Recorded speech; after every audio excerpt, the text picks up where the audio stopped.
En 2 de Pedro, capítulo 2, versículo del 21 al 22, dice lo siguiente: porque mejor les hubiera sido no haber conocido el camino de la justicia, que después de haberlo conocido, volverse atrás del santo mandamiento que fue dado. Pero les ha acontecido lo del verdadero proverbio: el perro vuelve a su vómito, y la puerca lavada a revolcarse en el cieno. La palabra claramente nos enseña que es un gran error echarnos para atrás después de haber conocido el camino de la justicia, el camino de la verdad. Esta es la gran apostasía que Juan nos habló que vendría en los últimos días y cual estamos viviendo hoy hasta en la misma iglesia. Primera de Juan capítulo 2, versículo 18. Hijitos, ya es el último tiempo, y según vosotros oísteis que el anticristo viene, así ahora han surgido muchos anticristos. Por esto conocemos que es el último tiempo. Estos anticristos que Juan nos habla son personas, pastores, evangelistas, con el espíritu del anticristo que han cambiado el evangelio del Señor Jesucristo para enseñar uno nuevo, encaminando a muchos a la apostasía y trayendo a sinnúmeros de falsos creyentes a un erróneo evangelio. Un evangelio en donde no hay paga del pecado, que es muerte, enseñando a multitudes de gente que el camino ancho te lleva a la vida eterna, pero la palabra dice que te lleva a la destrucción, enseñando que podemos vivir en libertinaje, enseñando prosperidad, enseñando glotonería y llamando este pecado compañerismo entre hermanos, añadiéndole a la instrucción, pero quitándole a las consecuencias, enseñando que Jesús es amor, pero no enseñando que Él es fuego consumidor, enseñando que Jesús es un Dios de paz, pero no enseñando que Él es un Dios de justicia. Este es el espíritu del anticristo, cogiendo posesión de la iglesia con falsos maestros que enseñan libertinaje como doctrina.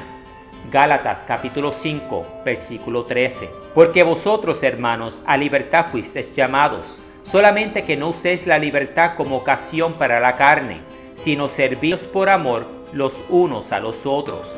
En otras palabras, libres del pecado, sirvientes del Señor Jesucristo. Porque si no te haces sirviente de la verdad, que es Jesús, te haces esclavo de la mentira, que es Satanás. Nada en la palabra nos dice que somos libres para pecar. Juan 14:15 dice: si me amas, guardarás mis mandamientos. Si me amas, me vas a obedecer a mí.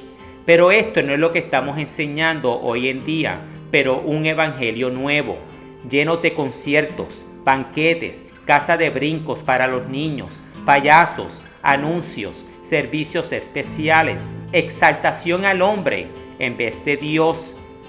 Estas iglesias están llenas de actividades para el Día de las Madres, Día de los Padres, aniversarios, Día de los Logros, cumpleaños, Día de los Abuelos, cultos de niños, Navidad, Reyes y toda clase de autoexaltación a nosotros mismos.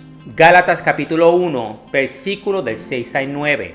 Estoy maravillado de que tan pronto os hayáis alejado del que os llamó por la gracia de Cristo, para seguir un evangelio diferente.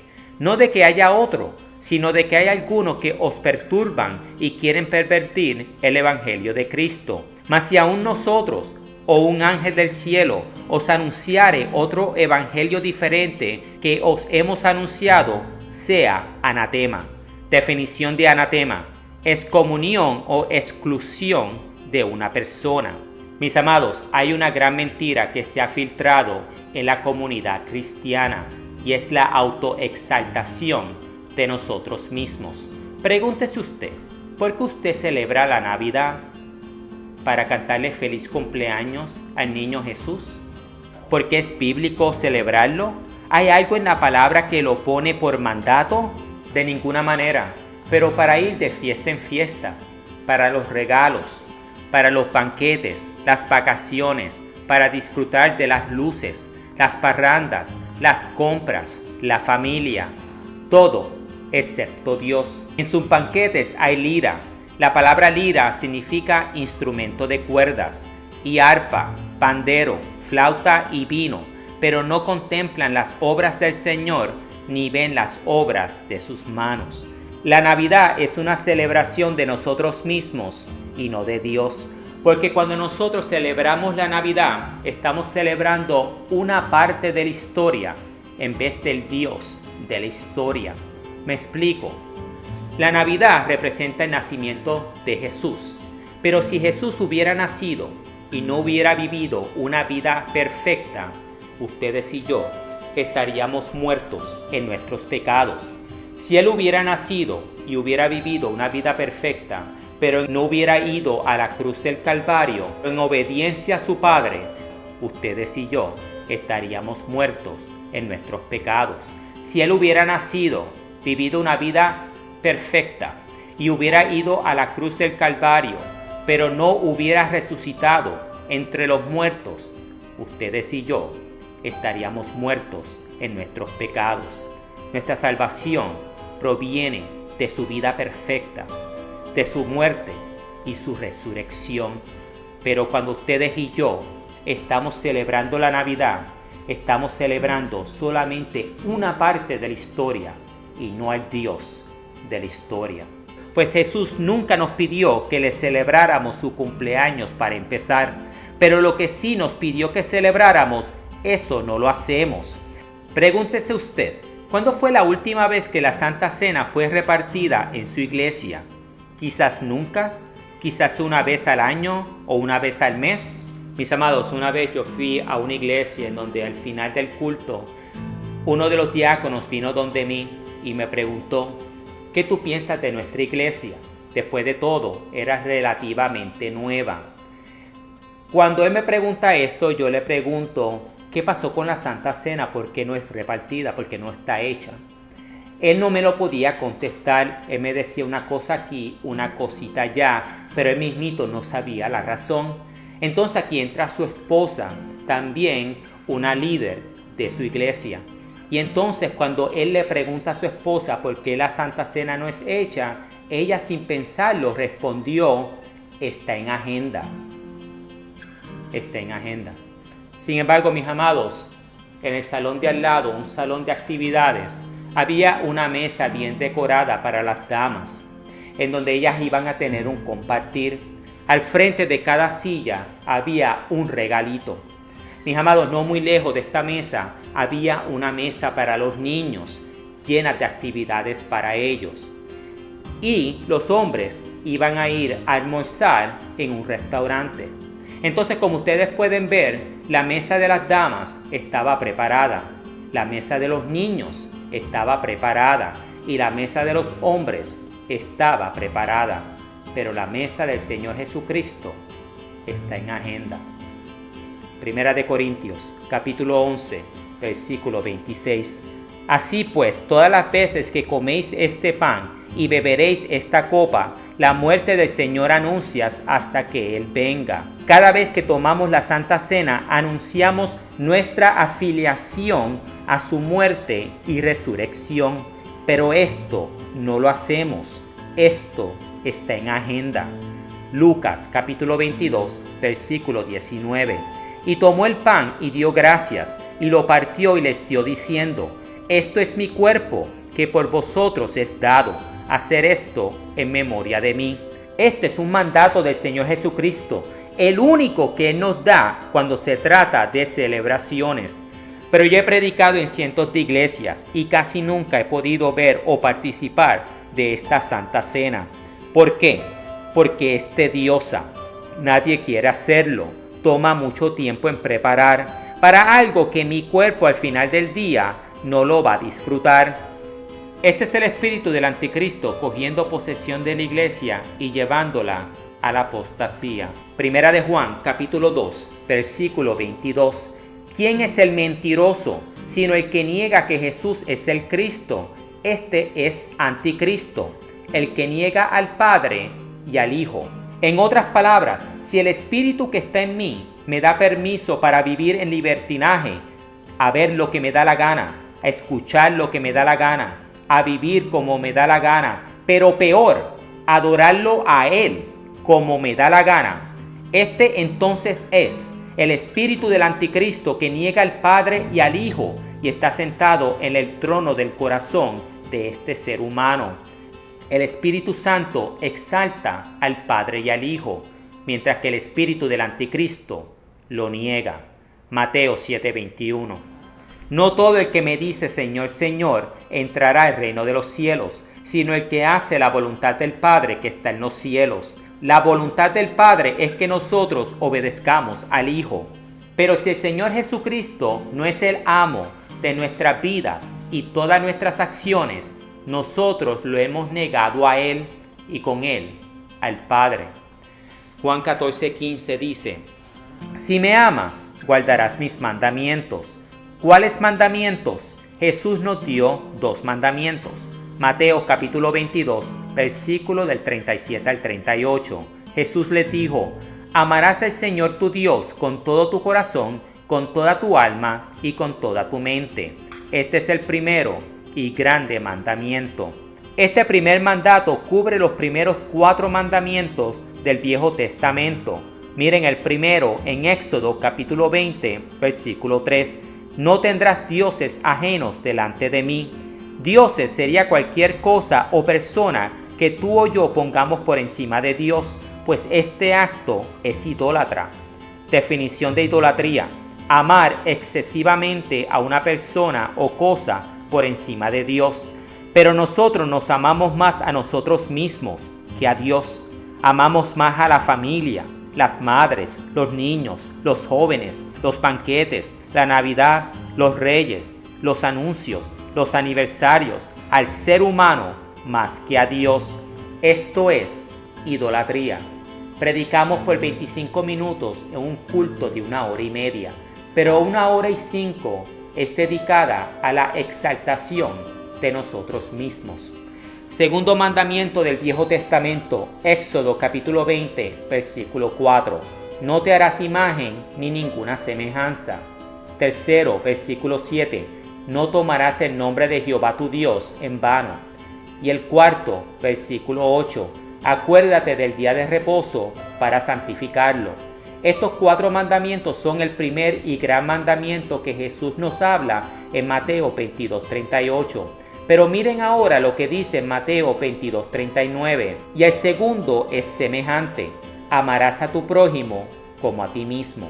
Este segundo mandato del Señor Jesucristo cubre los últimos 6 del Viejo Testamento. Porque si amo al prójimo, yo voy a honrar a mi madre y a mi padre. Voy a mostrar respeto y consideración hacia ellos. No voy a matar al prójimo, ni con calumnias, ni con mis manos. No voy a cometer adulterio, ni con mis acciones, ni con el corazón. No le voy a robar, no voy a hablar mentiras del prójimo. No voy a codiciar las posesiones o la mujer de mi prójimo. En otras palabras, las leyes de Dios continúan vigentes. Lo cual quiere decir que yo aceptar a Jesús como mi Salvador no es licencia para yo vivir en libertinaje. Pero cuando nosotros no obedecemos al Señor Jesucristo, cuando no ponemos nuestra confianza completa en Él, cuando Él nos reina completamente en nuestras vidas, hemos abierto las puertas al espíritu del anticristo en nuestras vidas y por ende nos hemos puesto en posición a la apostasía. Segunda de Pedro capítulo 2 versículo 20. Ciertamente, si habiéndose ellos escapado de las contaminaciones del mundo por el conocimiento del Señor y Salvador Jesucristo, enredándose otra vez en ellas son vencidos. Pedro nos dice enredándose otra vez. ¿Enredándose en qué? Enredándose en los afanes de este mundo. Marcos capítulo 4 versículo 19. Pero los afanes de este siglo y el engaño de las riquezas y las codicias de otras cosas entran y ahogan la palabra y se hacen infructuosa. La gran apostasía. Es peligroso el empezar con Jesús y después desviarnos del camino para ir detrás de una nueva doctrina. Pues como dijo Pedro, su postrero estado termina siendo peor que el primero. Lucas capítulo 9 versículo 62. Y Jesús le dijo: ninguno que poniendo su mano en el arado mira hacia atrás es apto para el reino de Dios. No eran aptos en los tiempos de Lot, que cuando su esposa miró para atrás se convirtió en una estatua de sal, y no lo es hoy. Pero tristemente muchos creyentes van a ser derrotados por el espíritu del anticristo, porque abandonaron la verdad por la mentira. Romanos capítulo 1, versículo 32. Quienes habiendo entendido el juicio de Dios, que los que practican tales cosas son dignos de muerte, no solo la hacen, sino que también se complacen con los que las practican. Mis amados, este versículo no es para el ateo, pero para el creyente. Miren lo que la palabra de Dios está diciendo. Quienes habiendo entendido el juicio, aquellos que entendieron que la paga del pecado es muerte, no únicamente se regresan al fango en donde Jesús los encontró, pero se complacen cuando otras personas se tiran a ese mismo fango. No se dejen engañar, mis amados. Miren lo que dice en 1 Corintios capítulo 6, versículo del 9 al 10. ¿No sabéis que los injustos no heredarán el reino de Dios? No erréis, no cometan el error, ni los fornicarios, ni los idólatras, ni los adúlteros, ni los afeminados, ni los que se echan con varones, ni los injustos, ni los pervertidos, ni los malos, ni los envidiosos, ni los mentirosos, ni los calumniadores, ninguno de ellos heredarán el reino de Dios. Mis amados, este nuevo evangelio que se está predicando se basa en una enseñanza errónea de que si yo acepto a Jesús, soy salvo. Pero ¿cómo puedo aceptar yo lo que no conozco, lo que yo no entiendo? Romanos capítulo 10, versículo 14. ¿Cómo pues invocarán a aquel en el cual no han creído?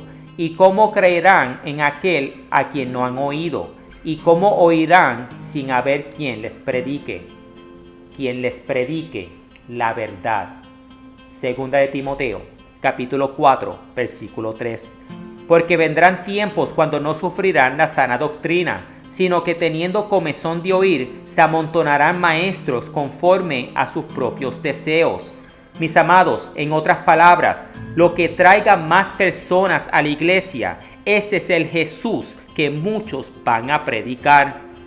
No lo que el congregante necesita, pero lo que el congregante quiere. Esta es la autoexaltación que estamos hablando. Jesús nos dijo calcular el costo de seguirlo a Él. Lucas 14, 28. Pero ¿cómo puedo yo calcular el costo si nadie me lo explica? Si no sé lo que me va a costar para empezar. Jesús nos dijo, tomad tu cruz y ven en pos de mí. Mateo 10, 38.